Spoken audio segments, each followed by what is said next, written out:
রাখে, যেই ভিক্ষুক হারুন আর রশিদের কাছে চায় নাই, আল্লাহর কাছে চেয়েছে, ওই ভিক্ষুক আর দেখা যায় না। হারুন আর রশিদ প্রশ্ন করলো, ভিখারি তোরে প্রতিদিন রোস্ট খাওয়াই, তোর জাতি ভাই ভিক্ষুক কই গেছে? ভিক্ষুক এবার কইতেছে, তারা তো খুঁজে পাই না, তবে সে নাকি বাড়িতে বিল্ডিং করছে। কি করছে? বিল্ডিং। সে ঘর আছে, বাড়ি আছে, সুন্দর, তার আর ভিক্ষা লাগে না, সে এখন টাকাওয়ালা হয়ে গেছে। ভিক্ষুক বলতেছে, বাচ্চা নামদার, টাকার মালিক হবে না, কি করবে? প্রতিদিন আপনি আমাকে একটা রোস্ট খেতে দেন, ওর দেন 2 দিনার, ওর 1 মাসে হয় 60 দিনার, আর আমার 1 মাসে খালি রোস্টে দেখায় কি করবো, আমি তো গরিব থাকবই। বাচ্চা নামদার হারুন আর রশিদ দেখে বলে, ভিখারি রে, তোরে 2 দিনার দিনাই রোস্ট দিয়েছি, রোস্টগুলো কি করছে আগে জেনে আমাকে বল। বলে, আমি প্রত্যেক দিনের রোস্ট ওর কাছে 2 দিনারে বিক্রি কইরা দিছি।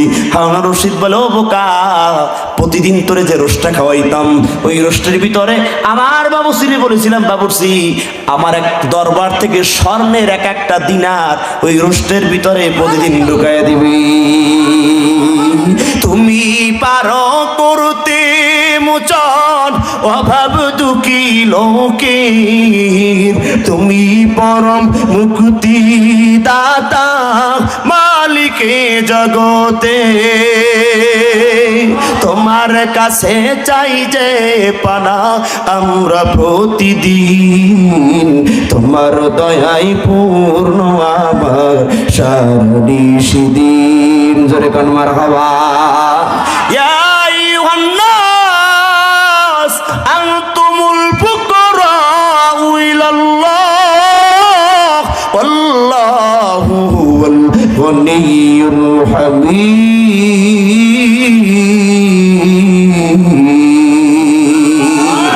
আল্লাহ কায় মানুষের আনেন, দুনিয়ার কারো কাছে চাও না, দুনিয়ার কারো কাছে হাত তুলো না, দুনিয়ার সবাই ভিখারি, দুনিয়ার সবাই অভাবী, ধনীকে ধনীকে ধনীকে। আল্লাহর কাছে চাও, যা দরকারও করি বসবায় বান্দা। আমার আল্লাহ কোনো বান্দারে ফিরাই দেয় না। আমরা দুনিয়ার মানুষের কাছে যে পরিমাণে চাই, এর সামান্য সময় যদি আল্লাহর কাছে চাইতাম, আল্লাহর কসম আল্লাহ ফিরাই দিত। আল্লাহর কাছে যদি বলতাম আমি অভাবী, আল্লাহ অভাবগুলো দূর করে দাও, আল্লাহর কসম কুদগাড়ার মুমিন ঈমান যদি তোমার থাকে, আজকে থেকে তুমি এই নিয়াত করা শুরু করে দাও, দেখবা জীবনে আর কোনোদিন অভাব থাকবে না, দুঃখ থাকবে না, রিজিকের পেরেশানি হবে না। আল্লাহ রাসূল বলেন, ও সাহাবারা, পৃথিবীর মানুষ যদি আমার আল্লাহর দরবারে চায়, আমার আল্লাহ বান্দারে ফিরাইয়া দিতে বড় লজ্জা পায়। সুবহানাল্লাহ বলুন। বন্ধুগণেরা আমার, আল্লাহর জলিল কদর পয়গম্বর মুসা কালিমুল্লাহ, কষ্ট হচ্ছে? এই একটা আয়াত একটু ভালো করে বুঝাই, এখানে আমাদের অনেক সমস্যা আছে, রাগ করবেন না তো? মুসা কালিমুল্লাহ মৃত্যুর সময় যখন চলে আসছে, আজরাইল মুসার কাছে গেছে। আজরাইল মুসার কাছে গিয়া বলে, ও মুসা, তোর জান নিতে আইছি। কিনে দিয়েছি? মুসা মারছে এমন জোরে থাপ্পড়, আজরাইল সোয়ার বাইরে চোখ একটা ফালাই দিছে, চোখ হাতে ধরে আজরাইল দৌড়। আয় আল্লাহ, রব্বি জরাবনি মুসা, মুসা মারে মারছে। কি কাও? এ মুসা মারছে, আমি আর ওর জান কবজে যাবো না।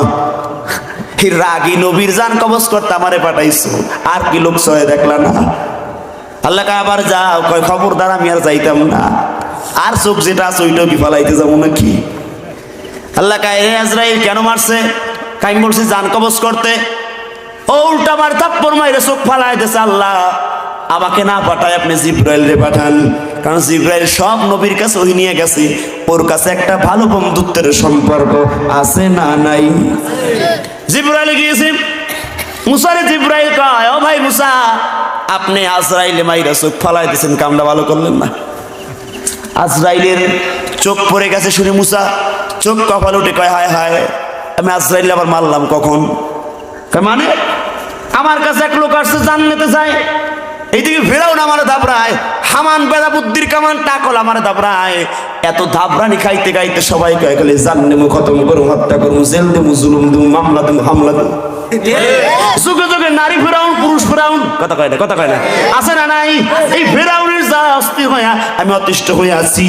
এই সময় আজরাইল যদি কয় জান্নেমু, আমিও সই দলের লোক, আমি আর দেরি করি নাই, হাতা কাঁচায় একটা লাগাই দিছি। এখন কি করা যায়? আল্লাহ আজরাইল চোখ নিয়ে টেনশন না, আমি আল্লাহ ভালো করে দেবো।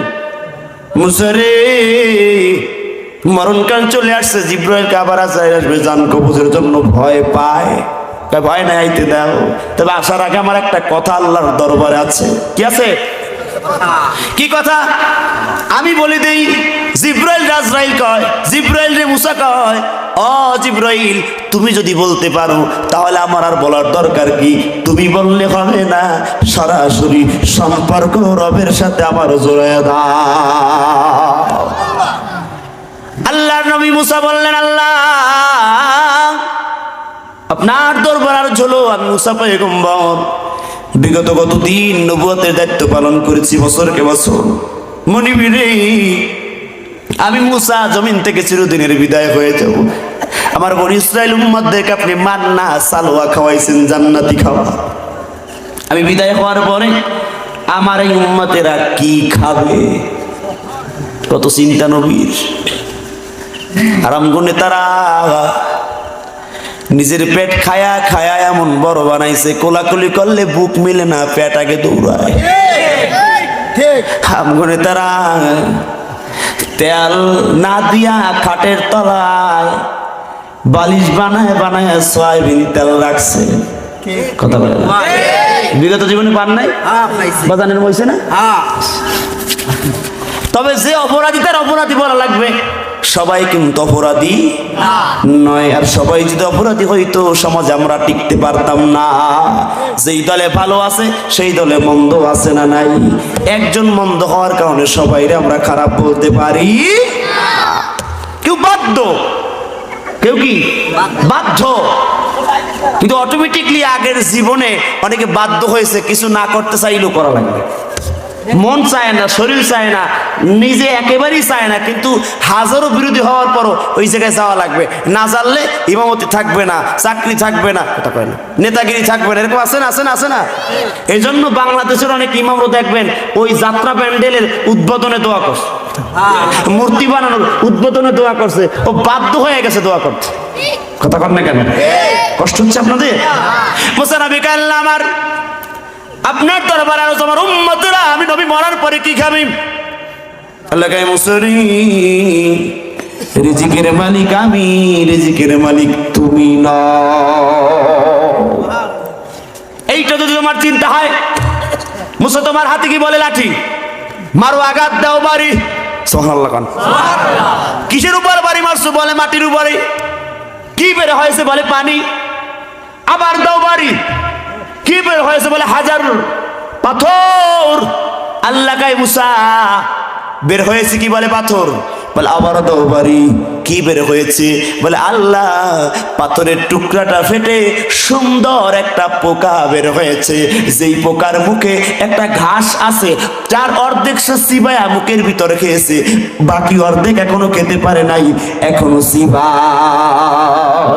আল্লাহ ডেকে বলে মুসা গো, ও মুসা মাটির উপরে বাড়ি মারছো, মাউন্ট বের হয়েছে, পানি বের হয়েছে, পানি থেকে পাথর বের হয়েছে, পাথরের ভিতরে জানালা নাই, দরজা নাই, বাতাস নাই, অক্সিজেন নাই, ওই জায়গা আমি আল্লাহ ওই প্রকারে খাবার যদি রিজিক যদি দিতে পারি, ও মুসা বলো বলো বলো তোমার উম্মতের কি আমি আল্লাহ রিজিক দিতে পারবো না? আল্লাহু আকবার জোরে বলো। বলেন আল্লাহ রিজিক দিতে পারবি কি পারবে না? মুসা নবী সিজদায় পড়ে কান্না করে বলে মুনিব আমার ভুল হয়েছে। আল্লাহর মুসারে আল্লাহর নবীকে আল্লাহ এবার জানায় দাও মুসা ওই পোকাটার আমি আল্লাহ সৃষ্টি করেছি, রোদের আলো যদি পায় আরতি পরে মারা যাবে, পানি যদি পায় ঠান্ডা লেগে মারা যাবে, আমি আল্লাহ আইসির ভিতরে সুন্দর করে এসি রুমের ভিতরে পাথরের ভিতরে রাখছি, আর ওই জায়গা আমি আল্লাহ ওই পোকাটার খাবার আর রিজিক সময় মতো আমি আল্লাহ পৌঁছে দে। আজ এই একটা আমল যদি আমার ভিতরে থাকতাম, আজ এই একটা চিন্তা যদি কাটার মুমিনের ভিতরে থাকতো, কোনদিন রিজিক নিয়ে চিন্তা করতো না, আগামীকাল কি খাবে এই চিন্তা বান্দা একটা বড়ের জন্য করতো না। বান্দার কোনদিন বলতো না আমার আরো দরকার, আমার আরো চাই, আমার আরো চাই, আমার আরো প্রয়োজন, একটা বান্দা বান্দি বলতো না। কারণ সব সময় ভরসা রাখতো কারো উপর। একটা পাখি আল্লাহর নবী বলেন সকালবেলা যখন বের হয় খালি পেটে বের হয়, সন্ধ্যাবেলা যখন ফিরে পেট ভর্তি করে, মুখে খাবার নেয়, সন্তানদেরও পেট ভরে খাওয়ায়। এই রিজিক কে দেয়? কে দেয়? অথচ সেই পাখির ঈমান আছে, আল্লাহর প্রতি বিশ্বাস আছে, মুসলমানের আল্লাহর প্রতি বিশ্বাস নাই। মুসলমানের ভরসা হলো বেরাক, কথা কয় না জোরে কোন, রাস্তা ভাঙছে ট্রাকে, মহিলা ভাঙছে বেরাকে, কথা নাই কথা নাই। মুসলমানের ভরসা হলো আশা, এক ভালোবাসা, কথা কন। আমি হুজুর যাই যদি কই ভালোবাসেন আমার আশা থেকে কিছু লোন দেন, কয় মোল্লা তোমারে দিয়ে চলবে না, লাগবে তোমার বউ।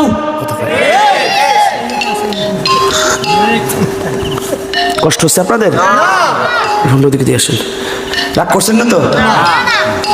কলেজের টুকরো বন্ধুরা আমার একটু গভীর মনোযোগ হন, একটু হৃদয়ের কানটা লাগাই দেন। আজকে আমরা একটা হৃদয় দিয়ে যদি বুঝতে পারতাম যে ভরসা থাকবে আল্লাহর উপর, রিজিকের মালিক আমার আল্লাহ, বান্দা কোনোদিন বান্দা হয়ে মানুষের কাছে হাত পাততো না। আল্লাহর জন্য বলো তার রিজুকুমা তাশাউ বিগাইরি হিসাব।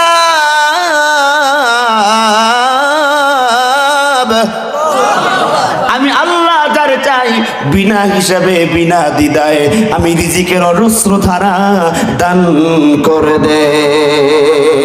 সুবহানাল্লাহ বলুন। রিজিকের মালিক কে? আরো আস্তে কান, এই চিন্তা পরিবর্তন করুন।